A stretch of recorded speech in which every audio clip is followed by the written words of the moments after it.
Hello and welcome to this video about the SAP High Availability Wizard, which is part of the system automation for the US product. The wizard is available with all current versions of system automation for the US, and the sample screens in this video were in fact created using version 3.5. I assume that you are familiar with the product, in particular with the customization dialogues and its concept of policy databases, the PDBs. This video gives you an overview and demonstrates the preparation steps that are needed before you actually start the wizard. In part 2 of this series, I will demonstrate the wizard in action. Now, what is the wizard about and why would you want to use it? The standard way to create a policy for components that run on ZOS would be to use the customization dialog.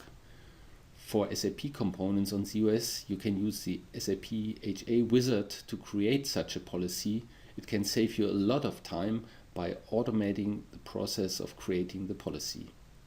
The wizard itself is a reg script that is started in the ZOS Unix System Services shell. Now, let's have a look at the basic workflow. By the way, this picture and a lot more information about the wizard can be found in the PDF file which is shipped with the System Automation product. The wizard takes two PDBs as input: a source PDB, which contains several of the add-on policies of System Automation for ZOS, and an empty target PDB into which the policy is then generated, plus configuration information that is provided by the SAP installation. In our example, this is an SAP system with a subset of HA1. The wizard processes this input and generates a policy, which you can then import into your productive PDB. Enough of the theory, let's now jump into the live demo. Let me first open an SSH session in Unix System Services, and there I create a new directory named HA Wizard Demo. As a next step, I'm extracting the HA Wizard into this directory. The wizard is shipped within a tar file named ing_sap.tar that comes with the System Automation for ZOS product. The directory where this tar file is usually located is usr lpp ing_sap. In our installation, we use a slightly different root path that I've hidden for the purpose of this demo in the environment variable sa_root. The contents of the tar file include the PDF that I mentioned earlier, which describes the HA wizard in detail. For the operation of the wizard, two files are needed. First of all, the reg script itself that is invoked to start the wizard. The script needs an input file, like the sample file saphawiz.conf.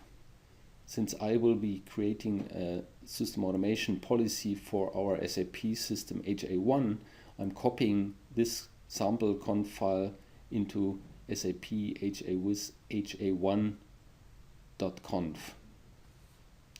This file needs to be edited before we run the wizard. I'm replacing the sample datasets with datasets for our installation. You might need to ask your ISPF or your System Automation administrator for the names of these datasets. The last two datasets that I need to adapt are the source and the target policy databases for the wizard. In the next step, I will need these names when creating these PDBs with the customization dialog. With this, I'm done editing the input configuration file and can now switch to the System Automation customization dialog. First of all, let me create the target PDB, which is just an empty PDB.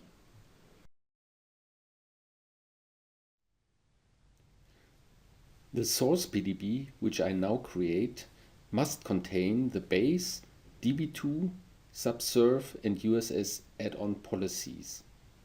I'm now selecting these policies and have accelerated a bit the following steps in the customization dialog. The creation of the PDB has now completed, so let us now have a look at some of the APGs and APLs that are part of the source PDB. Here you see the application groups for automation of the SAP Central Services components on ZOS. Note that all resource names contain a 3-character placeholder of SID. The wizard will at runtime substitute these with the name of our SAP system, which is HA1. Let me draw your attention to the most important parts of the SAP Central Services in the APL list. You see here the resource definitions for the SAP enqueue server and the SAP message server. For more details on the policy, please see the business continuity guide that you find in our Developer Works community. This wraps up the preparation steps, and we are now ready to let the wizard run. I will demonstrate this in the second part of this video series. Thank you for watching and stay tuned.